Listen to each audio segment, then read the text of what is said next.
नमस्कार, 20 मिनट 20 खबर में आपका स्वागत है। मैं हूं आपके साथ सुमित गुप्ता। हम अगले 20 मिनट में आपको देश दुनिया की 20 ऐसी खबरें बताने वाले हैं जो इस वक्त न केवल सुर्खियों में है बल्कि दिलचस्प और अहम भी है। तो चलिए शुरू करते हैं 20 मिनट में 20 खबरों का सिलसिला। सबसे पहले देख लेते हैं राजस्थान की कौन कौन सी खबर इस वक्त अहम है। सड़क पर आग के शोले में तब्दील हुई कार को जिसने भी देखा उसके होश उड़ गए।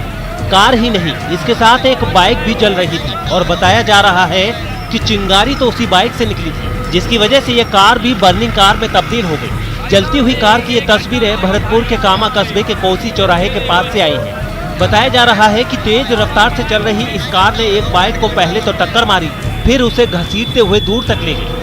इसी दौरान बाइक की टंकी से चिंगारियां निकलने लगी और फिर बाइक में आग लग गई। कार वाला संभल पाता उससे पहले ही बाइक की आग ने कार को भी अपने चपेट में ले लिया। इस हादसे में बाइक पर बैठे 3 लोग गंभीर रूप से जख्मी हुए, जिन्हें इलाज के लिए अस्पताल में भर्ती कराया गया है। कार और बाइक में आग लगने की खबर आसपास मौजूद लोगों ने तुरंत फायर ब्रिगेड को दे दी, जिसके बाद मौके पर पहुंचे फायर फाइटरों ने कुछ देर की मशक्कत के बाद आग पर काबू भी पा लिया।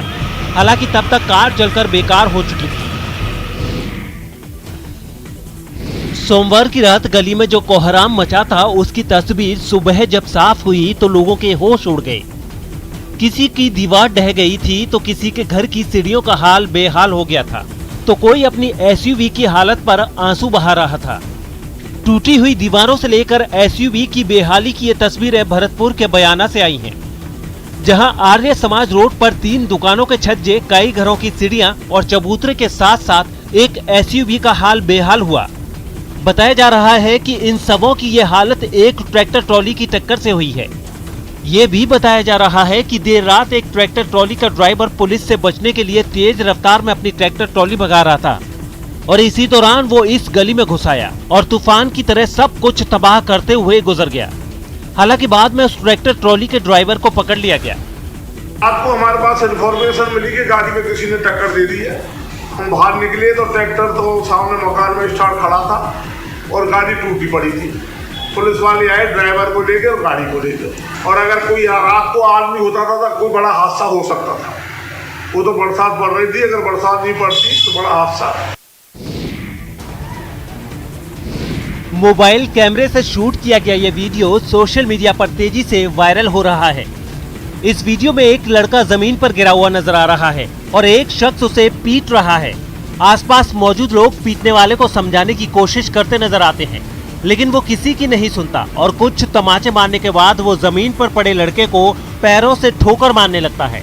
लड़के को कुछ देर मारने पर उनका गुस्सा 7वें आसमान पर पहुंच जाता है और फिर वो पास मौजूद उस लड़की को भी पीटने लगते हैं जो उस लड़के को पीटने से रोकने की कोशिश कर रही थी। लड़की की पिटाई के साथ साथ वो लड़के को भी पैरों से ठोकर मारते रहते हैं और फिर पीटते हुए लड़की को अपने साथ ले जाते हैं। बताया जा रहा है कि ये वीडियो कोटा के बोरखेड़ा इलाके का है, लेकिन न्यूज 18 इस वीडियो की पुष्टि नहीं करता। अभी तक ये भी पता नहीं चल पाया है कि सरेआम पिटाई के इस मामले को लेकर पुलिस ने कोई केस दर्ज किया है या फिर इस मामले में कोई जांच हो रही है या नहीं।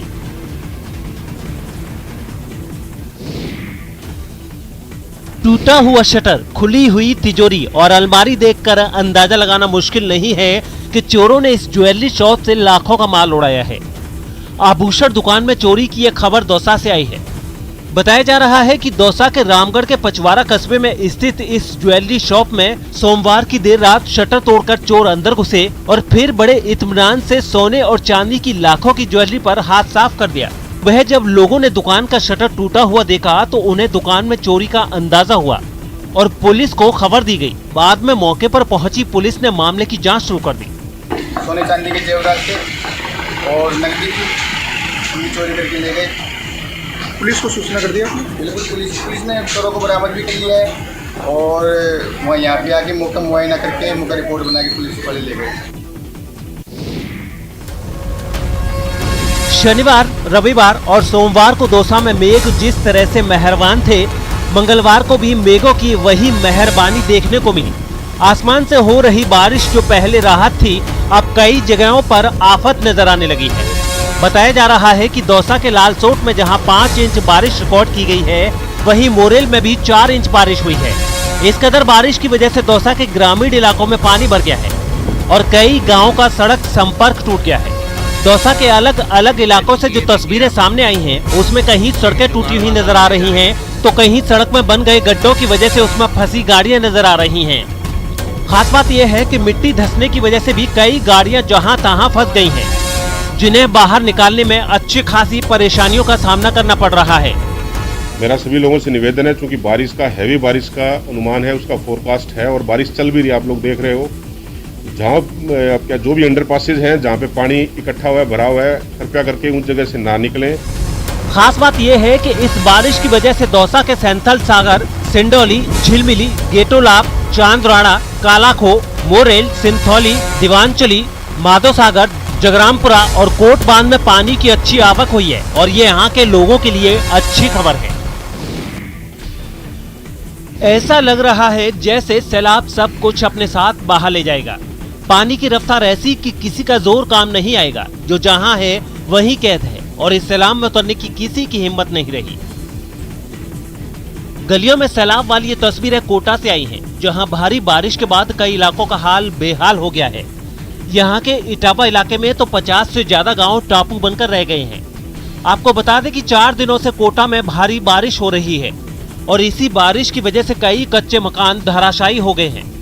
हालांकि जान माल की कोई हानि नहीं हुई है, लेकिन किसी भी स्थिति से निपटने के लिए एसडीआरएफ की टीम को इटावा में तैनात कर दिया गया है। इतना ही नहीं, जिला प्रशासन ने जरूरी सेवा के कर्मचारियों को बिना इजाजत मुख्यालय नहीं छोड़ने के निर्देश भी दिए हैं, ताकि किसी भी तरह की स्थिति में किसी को कोई परेशानी न हो। ये तस्वीरें बारा की हैं, जहां सड़कों पर कमर तक भरे पानी में लोग बमुश्किल अपनी मंजिल की ओर जाते हुए नजर आ रहे हैं। हालांकि कुछ ऐसे लोग भी हैं जिनके लिए परेशानियों की ये बाढ़ मस्ती का मौका लेकर आई है।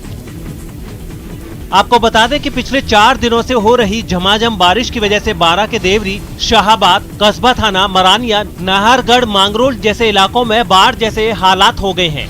सुबह से ही तेज हवाओं के साथ लगातार बारिश हो रही है। ऐसे में जिले के जो दर्जनों कस्बे हैं वो जलमग्न हो चुके हैं। बात करें शाहबाद, देवरी, कस्बा थाना, नाहरगढ़, मांगरोल, सीसवाली, सभी जगह लगभग बस्तियां डूबी हुई है, घरों में पानी घुसा हुआ है। लोग जो हैं वो खासे परेशान है। बाढ़ की स्थिति के चलते दर्जनों रास्ते हैं वो बंद है। कोटा सीसवाली मार्ग जो मांगरोल होकर जाता है वो बंद है। कस्बा थाना का जो एमपी को जोड़ता हुआ रास्ता है वो बंद है। गुना में को जोड़ने वाला फतेहगढ़ छबरा मार्ग वो बंद है। ऐसे में बारिश लोगों के लिए परेशानियां खड़ी कर रही है। सोमवार की रात अलवर में हरियाणा बॉर्डर के पास फिर हरियाणा के लोगों ने मिट्टी डालकर सड़क को जाम कर दिया। इस जाम की वजह से नेशनल हाईवे 919 पर लंबा ट्रैफिक जाम लग गया। बताया जा रहा है कि बारिश और कंपनियों से निकलने वाले गंदे पानी की वजह से हरियाणा के धारूहेड़ा के कई सेक्टर और कॉलोनियों के लोग परेशान हैं। इसी को लेकर उन्होंने पहले तो कई बार शिकायत की और फिर सोमवार की रात दिल्ली जयपुर हाईवे को जाम कर दिया। इस तरह सड़क पर मिट्टी डालने से हाईवे पर गंदा पानी भर गया और ट्रैफिक जाम हो गया। इस जाम में कई भारी वाहन भी फंस गए। बाद में प्रशासन के समझाने और आश्वासन देने के बाद इस जाम को खुलवाया गया। कुछ लोग जो बॉर्डर है वहाँ पे पानी रोकने के लिए मिट्टी डाल रहे हैं, तो माननीय जिला कलेक्टर महोदय के निर्देश पे यहाँ पे पुलिस और प्रशासन की टीम यहाँ पे पहुँची और मिल करके जो लोग कर रहे थे उनको भी समझाइश करके यहाँ पे जो मिट्टी डाली गई थी उसको भी हटा दिया गया है। आपको बता दें कि 27 जुलाई को भी धारूहेड़ा के लोगों ने दूषित पानी को लेकर अलवर बाईपास पर जाम लगाया था। उस दिन भी उन्हें आश्वासन मिला था कि कंपनियों से जो गंदा पानी छोड़ा जा रहा है उसके खिलाफ कार्रवाई करवाई जाएगी, लेकिन भारी बारिश के बाद फिर वही स्थिति बन गई, जिससे लोगों ने फिर जाम लगा दिया। प्रदर्शन कर रहे इन लोगों की ये तस्वीरें श्री गंगानगर से आई हैं। यहाँ ये लोग सहकारी बैंक में धोखाधड़ी को लेकर प्रदर्शन कर रहे हैं और इस प्रदर्शन के जरिए वो आरोपी कर्मचारियों को गिरफ्तार करने के साथ साथ गबन की जांच की भी मांग कर रहे हैं। बताया जा रहा है कि श्री गंगानगर केंद्रीय सहकारी बैंक के सादुल शहर शाखा और खाटस जवार ग्राम सेवा सहकारी समिति मिनी बैंक में खाता धारकों के साथ धोखाधड़ी हुई है। इन दोनों जगहों पर कई खाता धारकों को मिलाकर करीब 1 करोड़ रुपए का गबन हुआ है। इसी गबन को लेकर खाता धारक परेशान हैं और उन्होंने पूर्व विधायक हेतराम बेनीवाल के साथ जिला कलेक्टर को ज्ञापन भी सौंपा है और पूरे मामले की जाँच की मांग की है। खास बात यह है कि इन लोगों के ज्ञापन पर जिला कलेक्टर ने भी इन्हें जांच का आश्वासन दिया है। सारे के सारे लेंगे पैसे खाने, क्योंकि इनको तो पता ही लगा, इनको तो कॉपी में पैसे दिखते रहे तुम्हारे हैं। जब ये वहाँ बैंक में गए लेने के लिए, उनका तब पता लगा कि ये लाखों रुपए। राजसमंद जिले के सरकारी अंग्रेजी मीडियम स्कूलों में पढ़ने का सपना ज्यादातर बच्चों के लिए अधूरा रहने वाला है, क्योंकि यहाँ के सरकारी अंग्रेजी मीडियम स्कूलों में जितनी सीटें हैं उससे 3 गुना ज्यादा आवेदन आए हैं। आपको बता दें कि राज्य सरकार ने 2019-20 से हर जिला मुख्यालय पर अंग्रेजी मीडियम में एक सरकारी उच्च माध्यमिक विद्यालय चलाने का फैसला किया है। इसी फैसले के तहत राजसमंद में राजनगर स्थित राजकीय उच्च माध्यमिक विद्यालय को महात्मा गांधी अंग्रेजी माध्यम स्कूल में तब्दील किया गया है। इस साल 9वीं के छात्रों को प्रमोट करने से 10वीं कक्षा में अब तक 566 विद्यार्थियों का नामांकन हो चुका है, जबकि 8वीं क्लास तक जो 198 सीटें खाली थी उसके लिए 355 आवेदन आ गए हैं। ऐसे में साफ है कि स्कूल प्रबंधन को प्रवेश देने के लिए लॉटरी सिस्टम अपनाना पड़ेगा, जिससे ज्यादातर छात्रों का सपना अधूरा रह जाएगा। 8वीं तक कुल मिलाकर के 118 सीटें खाली थी, उनके लिए हमने जब आवेदन आमंत्रित किए तो 355 आवेदन हमें प्राप्त हुए, जो 3 गुना से ज़्यादा। जो बालक हैं जो अधिक से अधिक वहाँ पर जो प्रवेश लेना चाहते हैं, सभी को प्रवेश देना संभव ही नहीं हो पा रहा। इसके लिए अभी मुख्यमंत्री बजट घोषणा के आधार पे और विभाग ने एक और महात्मा गांधी विद्यालय पर्यावरण संरक्षण के लिए साइकिल से भारत भ्रमण पर निकले नरपत सिंह राज पुरोहित ने बूंदी पहुंचकर पर्यावरण बचाने का संदेश दिया। नरपत सिंह राजवी ने यहां के हनुमान वाटिका में पौधा लगाकर लोगों को ये संदेश दिया कि धरती और उस पर रह रहे वन्य जीवों को बचाना है तो हर किसी को पेड़ जरूर लगाना चाहिए।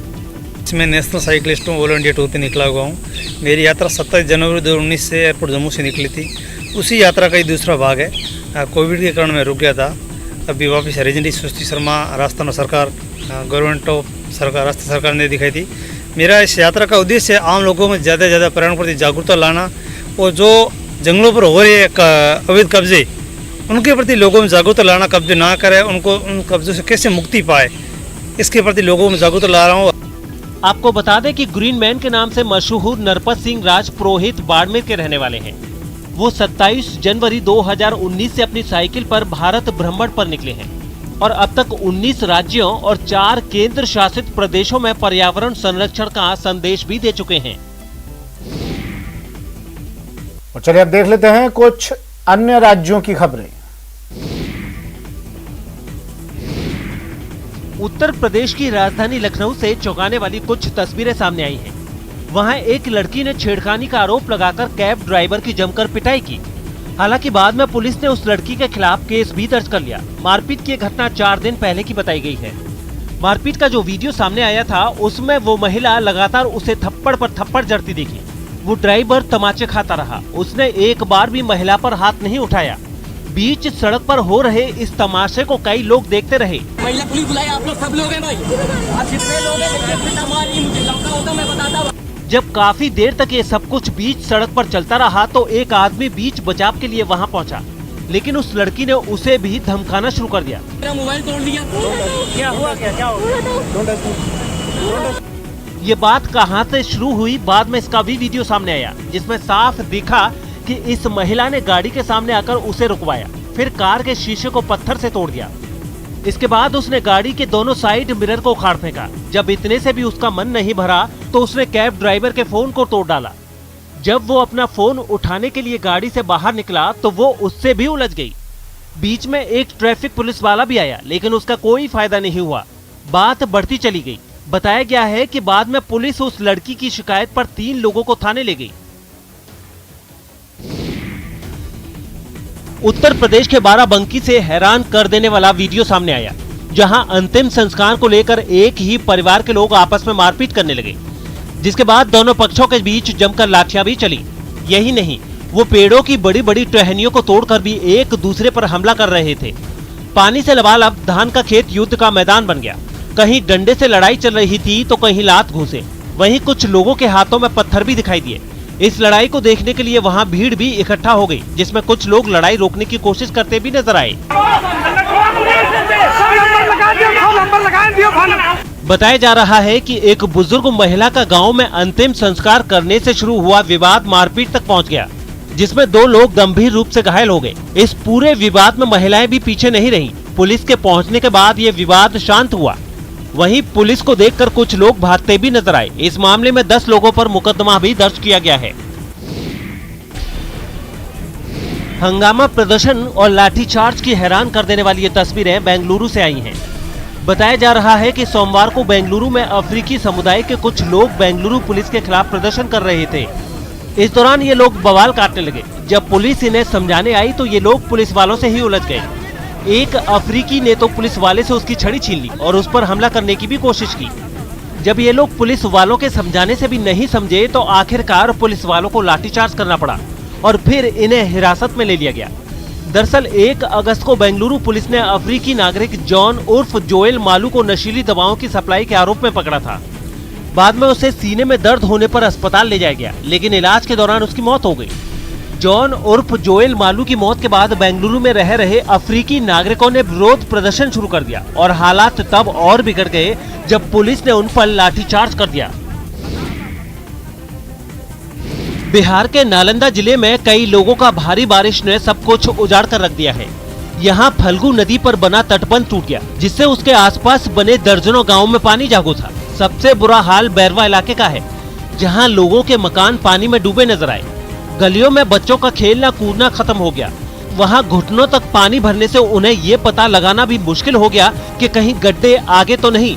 लोगों के पास एक जगह से दूसरी जगह जाने के लिए कोई चारा बचा तो वो है नाव।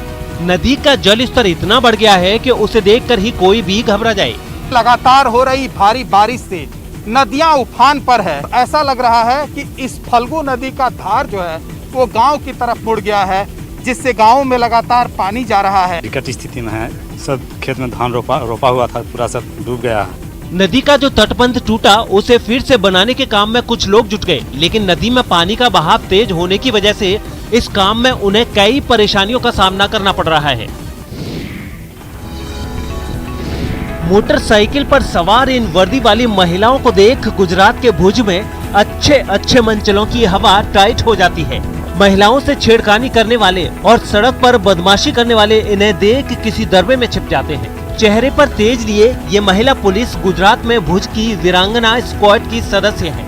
खास बात यह है कि गुजरात पुलिस ने वीरांगना स्क्वाड का गठन महिलाओं से बदतमीजी और छेड़खानी करने वालों को सबक सिखाने के साथ साथ शराब का धंधा बंद कराने के इरादे से किया है।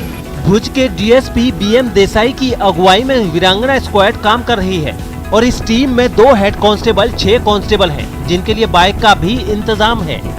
वीरांगना स्पेशल स्क्वाड में हम 8 महिला पुलिस कर्मचारी फर्ज निभाते हैं।